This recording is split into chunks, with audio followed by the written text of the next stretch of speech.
Hello guys, ഇന്ന് അമ്മ ഉണ്ടാക്കുന്ന ചമ്മന്തിപ്പൊടി കണ്ടാലോ? ചമ്മന്തിപ്പൊടിക്ക് ആവശ്യമുള്ള തേങ്ങയൊക്കെ ഞങ്ങൾ തിരുമ്മി വെച്ചിട്ടുണ്ട്. സ്വല്പം വെളിച്ചെണ്ണ നമ്മൾ അതിലേക്ക് ഒഴിക്കണം. സ്വല്പം വെളിച്ചെണ്ണ ഒഴിച്ചതിന് ശേഷം തേങ്ങ ഞാൻ അതിനകത്തിട്ട് 6 തേങ്ങ 6 തേങ്ങ എടുത്തത് പിള്ളേർക്ക് സ്കൂളിലൊക്കെ പോകുമ്പോൾ ചോറ് കൊണ്ടുപോകാനും മോന് ജോലിക്ക് പോകുമ്പോൾ കൊണ്ടുപോകേണ്ട വയ്ക്കൊക്കെയാണ് എടുത്തത്. പറ്റിച്ച് എടുക്കണം. തേങ്ങയിൽ ഒരു വെള്ളമുണ്ട്, ആ വെള്ളം നമ്മളൊന്ന് ചെറുതായി തീയിട്ട് ഒന്ന് കൊടുത്തൊന്ന് തോത്തിയെടുക്കണം. ഇതിന് അടുത്ത ചേരുവകൾ നമുക്ക് ചേർക്കണമെന്നത് പറയാം. ഒരു നല്ലൊരു തുണ്ട ഇഞ്ചി എടുത്തിട്ട് അത് ചെറുതായിട്ട് അരിഞ്ഞത് അത് ഇടണം. അത് കഴിഞ്ഞിട്ട് ഒരു പിടി കൊച്ചുള്ളി നല്ല ചെറുതായിട്ട് അരിഞ്ഞത് ഒരു പിടിയോളം എടുത്ത് അത് ചമ്മന്തിക്ക് ഏറ്റവും നല്ലതാണ് ഉള്ളി ചേർക്കുന്നത്. അതുപോലെ 2 അല്ലി വെളുത്തുള്ളി, 3-4 വലിയ വെളുത്തുള്ളി അതും കൂടി ഇതിനകത്തിടണം. ഇട്ടതിന് ശേഷം ഇത് ഇളക്കിനകത്തിരിക്കുകയാണ് കാര്യം. തേങ്ങ ഇളക്കുമ്പോൾ ഇയാൾക്ക് കൈ നിർത്താതെ വേണം ഇളക്കാൻ. ഇത് അടുക്കി പിടിക്കരുത്. അടുക്കി പിടിച്ചു കഴിഞ്ഞാൽ അതിൻ്റെ ടേസ്റ്റ് നഷ്ടപ്പെടും. തേങ്ങ നല്ലതുപോലെ ഇളക്കണം. നമ്മൾ ഇഞ്ചി ചെറിയ ഉള്ളി വെളുത്തുള്ളി ഇപ്പം 3 കൂടി ചേർത്ത് നല്ലതുപോലെ നമ്മൾ ഇളക്കിയതിന് ശേഷം ഇനി അടുത്ത ചേരുവ നമുക്ക് ചേർത്ത് കൊടുക്കാം. കൊച്ചുള്ളി ഇത്രയും കൂടി നമ്മൾ ഇട്ടതിനകത്ത് ഈ 6 തേങ്ങ തിരുമ്മിയതിനകത്തോട്ട് ഇട്ട് നല്ലതുപോലെ ആദ്യം ഈ തേങ്ങയുടെ വെള്ളം ഒന്ന് പറ്റിച്ചതിന് ശേഷമേ ഇതിടാവൂ. ഇത് നല്ലതുപോലെ ഇളക്കണം. കൈ നിർത്താതെ വേണം ഇളക്കാൻ. ഇതൊരു കാരണവശാലും അടുക്കി പിടിക്കരുത്. തേങ്ങ അടുക്കി പിടിച്ചാൽ ആ ടേസ്റ്റ് നമുക്ക് നഷ്ടപ്പെടും. ഇത് നമ്മൾ ചെയ്തുകൊണ്ട് ഫലമില്ല. ഇപ്പം നമ്മൾ കറിവേപ്പില നല്ലോണം കറിവേപ്പില കഴുകി എടുത്തത് കറിവേപ്പില അതിലേക്ക് ഇടുക. ആവശ്യത്തിനുള്ള കറിവേപ്പില ഞാനിവിടെ ഒരു 2 കപ്പ് അല്ല ഒരു ചെറിയൊരു ഇത് എടുത്ത്.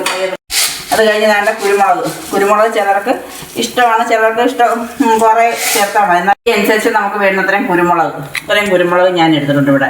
അത് ചമ്മന്തിക്കായിട്ട് ഞാൻ ചേർക്കുകയാണ്. എന്നിട്ട് തേങ്ങ ഒരു ബ്രൗൺ കളർ ആവുന്നിടം വരെ നമ്മൾ ഇളക്കിനകത്താണ് കാര്യങ്ങൾ. എന്ത് പ്രശ്നം വന്നാലും ഇതിട്ടിട്ട് പോവരുത്. അതിൽ പോയി കഴിഞ്ഞാൽ നമുക്ക് പണി കിട്ടും. അടുക്കി പിടിക്കാതെ നല്ല രീതിയിൽ നമുക്ക് ചമ്മന്തി ഉണ്ടാക്കിയെടുക്കും.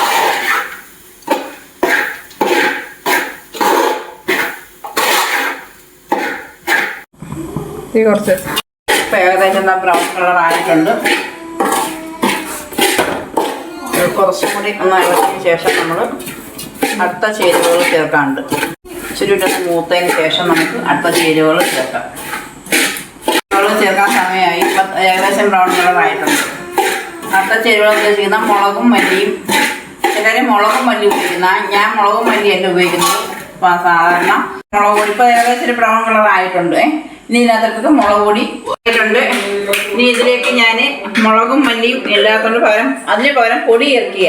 പൊടി എന്ന് പറയുമ്പോൾ ഞാൻ 6 തേങ്ങ ഞാൻ എടുത്തിട്ടുള്ളത്. ഈ 6 തേങ്ങയ്ക്ക് ഞാൻ 3 സ്പൂൺ, ഈ സ്പൂണിന് 3 സ്പൂൺ മുളകുണ്ട്.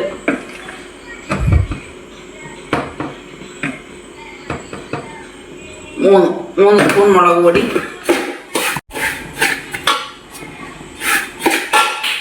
അത് തന്നെ മല്ലിപ്പൊടി 6 തേങ്ങയുടെ അനുസരിച്ചാണ് ഇടുന്നത്. മല്ലിപ്പൊടി ഏകദേശം 2 സ്പൂൺ മല്ലിപ്പൊടിനകത്ത് ഇട്ടിട്ടുണ്ട്. 2 സ്പൂൺ മല്ലിപ്പൊടി. അപ്പം മുളക് പൊടി മല്ലിപ്പൊടിയും നമ്മൾ ചേർത്ത് മുളകും മല്ലി ഇടുന്നവരുണ്ട്. മുളകും മല്ലിയാണെങ്കിൽ നമ്മൾ ആദ്യമേ ഇടണം. ഞാൻ മുളകും മല്ലിയും ഇല്ലാത്തതുകൊണ്ട് മുളക് പൊടിയും മല്ലിപ്പൊടിയാണ് ചേർത്തേക്കുന്നത്. പിന്നെ പൊടി കായം നമുക്ക് വേണ്ടുന്നത് ഉപയോഗിച്ചാൽ മതി. ഇത്രയും മതി കായം. എടുത്തിട്ടുണ്ട് ഇത്രയും പുളി. അതുകൂടി ഇതിനകത്തോട്ട് ഇടുകയാണ്. ഒന്ന് ചൂടാവാൻ വേണ്ടിയിട്ട് ഇത്രയും പുളി ഇതിനകത്തോട്ട് പിച്ചിടുകയാണ്. പുളി ഇട്ട് നന്നായി ചേർത്ത് ഇളക്കണം. ഇളക്കിയതിന് ശേഷം ഈ മുളക് പൊടിയെല്ലാം ഇട്ടതിന് ശേഷം ഈ തേങ്ങയ്ക്ക്, അതായത് 6 തേങ്ങ, അതിന് പരുവത്തിനുള്ള ഉപ്പ്. അപ്പോൾ ഞാൻ മുളക് ചേർക്കുക. വേണ്ടതനുസരിച്ച് ചേർക്കുക. ചിലർക്ക് ഉപ്പ് കുറവ് വേണ്ടുന്നവർ കാണും, ചിലർ ഉപ്പ് തോനെ വേണ്ടുന്നവർ കാണും. നമ്മുടെ ആവശ്യത്തിന് ഉപ്പ് ചേർക്കണം. അപ്പം മുളക് പൊടി, മല്ലിപ്പൊടി, ഉപ്പ്, കായപ്പൊടി, പുളി ഇത്രയും ഞാൻ വാങ്ങാൻ നേരത്താണ് ചേർത്തത്. ഇത്രയും നമ്മൾ ഈ തേങ്ങ വാങ്ങാം. ഈ തേങ്ങ അനുസരിച്ചാണ് നമ്മൾ എടുത്തേക്കുന്നത്. 6 തേങ്ങയ്ക്ക് വേണ്ടുന്ന മുളക് പൊടി എന്ന് പറയുമ്പോൾ ഒരു 3 സ്പൂൺ മുളക് പൊടി, 2 സ്പൂൺ മല്ലിപ്പൊടി, ഇച്ചിരി 1/4 ടീസ്പൂൺ കായപ്പൊടി, പരുവത്തിന് പുളി, ഉപ്പും പരുവത്തിന് ഏകദേശം ഒരു 2.5 സ്പൂൺ ഉപ്പിടാം. പരുവത്തിന് സ്പൂണിൻ്റെ കണക്ക് വരുമ്പോൾ എല്ലാം കൂടി നല്ലോണം ഇളക്കി തണുത്തതിന് ശേഷം നമ്മൾ മിക്സിയിലാക്കി പൊടിക്കണം. എടുക്കുന്ന തേങ്ങയുടെ അനുസരിച്ച് വേണം ഈ മുളക് പൊടിയും മല്ലിപ്പൊടിയും അളവ് ചേർക്കാൻ. ഞാനിപ്പോൾ ഇത് 6 തേങ്ങ എടുത്തിട്ടുണ്ട്. ആ 6 തേങ്ങയുടെ അനുസരിച്ചാണ് ഈ 3 സ്പൂൺ മുളക് പൊടിയും 2 സ്പൂൺ മല്ലിപ്പൊടിയും, പരുവത്തിന് പുളി, 2 സ്പൂൺ ഉപ്പ്, ഇതെല്ലാം പരുവത്തിനനുസരിച്ചാണ് ഞാനിപ്പോൾ ചേർത്തേക്കുന്നത്. നിങ്ങൾ എത്ര 2 തേങ്ങ അടിക്കുകയാണെങ്കിൽ അതനുസരിച്ച് ചേർത്താൽ മതി. ഞാനിവിടെ സ്വല്പം കൂടുതൽ ആവശ്യമുണ്ട് തേങ്ങ, അത് ചമ്മന്തിപ്പൊടി അതിൻ്റെ വയ്ക്ക് വേണ്ടിയിട്ടാണ് ഞാനിത് ചേർത്തേക്കുന്നത്. ഇത് എനിക്ക് മക്കൾക്ക് സ്കൂളിൽ കൊണ്ടുപോകേണ്ട വയ്ക്കും, അതുപോലെ ജോലിക്ക് പോകുന്ന മോനും മരുമോക്ക് എല്ലാവർക്കും കൂടി വേണ്ടിയിട്ട് 3-4 മാസത്തേക്ക് ഇരിക്കത്തക്ക രീതിയിലാണ് ഞാൻ ഉണ്ടാക്കിയേക്കുന്നത്. ഇത് ചീത്തയാവത്തില്ല. നമ്മൾ നനഞ്ഞ സ്പൂൺ ഇടാതിരുന്നാൽ മതി, നമുക്ക് 3-4 മാസത്തോളം ഇരിക്കും. ഇത് ആ രീതിയിൽ ഉണങ്ങിയ പാട്ടയ്ക്കകത്ത് നമ്മൾ ആറിയതിന് ശേഷം മിക്സിയിൽ പൊടിച്ച് ആ ചൂട് മാറിയതിന് ശേഷം നമ്മൾ ഡപ്പയ്ക്കകത്ത് ഇട്ട് ഭദ്രമായിട്ട് വെച്ചാൽ നമുക്ക് 3-4 മാസം നല്ല രീതിയിൽ ഉപയോഗിക്കാൻ പറ്റും. ചെയ്ത് നോക്കിയിട്ട് എനിക്ക് ഒരു സബ്സ്ക്രൈബും ചെയ്യണം, ലൈക്കും ചെയ്യണം, എന്നോട് സ്നേഹമുള്ളവർ കേട്ടോ. ഓക്കെ. മൂത്ത് ചേരുവകളെല്ലാം ചേർത്ത് ഒന്നാറാൻ നമ്മൾ വെച്ചായിരുന്നു. അപ്പം ആറിയത് നമ്മൾ ചേരുവകളെല്ലാം ചേർത്ത് നല്ലോണം ഇളക്കി തേങ്ങ ആറി. ഇനി നമ്മളത് ചമ്മന്തിപ്പൊടി ആക്കാനുള്ള തീരുമാനത്തിലാണ്. ചമ്മന്തിപ്പൊടിക്ക് ആക്കാൻ വേണ്ടിയിട്ട് നമ്മളിത് മിക്സിയിലോട്ട് മിക്സിക്കകത്ത് ഉണ്ടാവാൻ പാടില്ല. മിക്സി നല്ലതുപോലെ കഴുകി തുടയ്ക്കണം. മിക്സി തുടച്ചതിന് ശേഷം നമ്മൾ തേങ്ങ അതിനകത്തോട്ട് കുറച്ച് ഇടണം. ഇത്രയും വെച്ചാണ് പൊടിക്കുന്നത്. ഇച്ചിരി വേണമില്ല, ഇത് പൊടിച്ചിട്ട് പൊടിക്കാൻ പോയാണ് പൊടിച്ചത്. നല്ലതുപോലെ ഭക്ഷണം പോലെ പൊടിയണം. അല്ല, ഈ ഒരു പരുവാണ് ചമ്മന്തിയുടെ പൊടി. അല്ല, ഈ പരുവ് ചമ്മന്തിപ്പൊടി ഉണ്ടോ. ഇതിങ്ങനെ കുറച്ച് പൊടിച്ച് എടുക്കണം. നമ്മൾ ആറാനായിട്ട് ഇതുപോലെ ബാക്കിയും കൂടി പൊടിച്ചെടുക്കുക.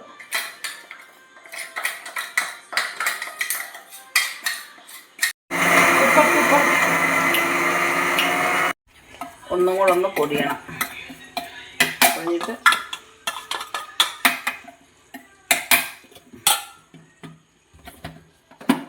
ഒന്നും കൂടി ഒന്ന് മിക്സിക്കകത്തോട്ട് പൊടിച്ച് നല്ലതുപോലെ പൊടിച്ച് നല്ല ഈ പരുവം ഇങ്ങനെ പൊടിച്ചെടുക്കണം. പൊടിച്ച് നമ്മളെടുത്തിട്ടുണ്ട്. 6 തേങ്ങ ഒടിച്ചതാണ്. അത്രയേ ഉള്ളൂ. അപ്പോൾ അങ്ങനത്തെ ഇളക്കിയപ്പോൾ തോനെ തോന്നി, പക്ഷെ ഇപ്പം എന്താ ഇത്രയേ ഉള്ളൂ സംഗതി. അത് ഇനി നമ്മൾ നല്ലതുപോലെ ഇളക്കി തണുത്തതിന് ശേഷം ബോട്ടിലിനകത്തോട്ട് ഇട്ട് വെക്കണം. ഇത് പൊടിച്ച് നല്ലതുപോലെ ഇളക്കിയതിന് ശേഷം ആറി കഴിഞ്ഞതിന് ശേഷം നമ്മൾ എയർ ടൈറ്റ് ആയിട്ടുള്ള ഒരു കണ്ടെയ്നർ എടുത്തിട്ട് നമ്മളിത് ഇതിനകത്തോട്ട് ഇട്ട് നല്ല ഭംഗിയായിട്ട് അടച്ചു വെക്കണം. അടച്ചു വെച്ചാൽ നമുക്ക് അത് 3-4 മാസം നമുക്ക് വെച്ചിരുന്നു കഞ്ഞിയുടെ കൂടെ, ചോറിൻ്റെ കൂടെ, സ്കൂളിൽ ചോറ് കൊണ്ടുപോകാൻ, ജോലിക്ക് പോകുമ്പോൾ ചോറ് കൊണ്ടുപോകാനൊക്കെ നമുക്ക് ഉപയോഗിക്കാം. ഗൾഫിലുള്ള ആളുകൾക്കുണ്ടെങ്കിൽ അവർക്ക് നമുക്ക് ഇതുപോലെ ചെയ്ത് കൊടുത്തയക്കാം. നല്ലൊരു ചോറിൻ്റെ കൂടെ കൂട്ടാവുന്നൊരു കറിയാണ് തേങ്ങ വറുത്തരച്ച ചമ്മന്തി. ഈ രീതിയിലാണ് അങ്ങനെ ഉണ്ടാക്കുന്നത്. ഇതാണെങ്കിൽ ആ രീതിയിലും ഉണ്ടാക്കിയെടുക്കാം. മുളകും മല്ലി ഇട്ട് ചെയ്യുന്നവരുണ്ട്. ഞാൻ മുളകും മല്ലി ഇല്ലാത്തതുകൊണ്ട് അതിൻ്റെ പൊടിയാണ് ഉപയോഗിച്ചേക്കുന്നത്. മുളക് പൊടിയും മല്ലിപ്പൊടിയാണ് യൂസ് ചെയ്തിരിക്കുന്നത്. അത് 6 തേങ്ങ എന്ന് വെച്ചാൽ വലിയ 6 തേങ്ങ പഴുത്ത തേങ്ങ നോക്കി വേണം എടുക്കാൻ. നമ്മൾ പഴുത്ത തേങ്ങ നോക്കി എടുത്ത് വേണം നമ്മൾ ചെയ്യാൻ. ഗൾഫ് രാജ്യങ്ങളൊക്കെ നമുക്ക് കൊടുത്തയക്കാൻ ആവശ്യക്കാർക്ക്. അമ്മ ഉണ്ടാക്കിയ നാടൻ ചമ്മന്തിപ്പൊടി എല്ലാവർക്കും ഇഷ്ടപ്പെട്ടു എന്ന് കരുതുന്നു. ഫീഡ്ബാക്ക്സ് അറിയിക്കുക. എൻ്റെ വീഡിയോസ് ഇഷ്ടപ്പെടുകയാണെങ്കിൽ എൻ്റെ ചാനലൊന്ന് സബ്സ്ക്രൈബ് ചെയ്യണേ. അപ്പോൾ അത്രയേ ഉള്ളൂ. Okay, bye guys.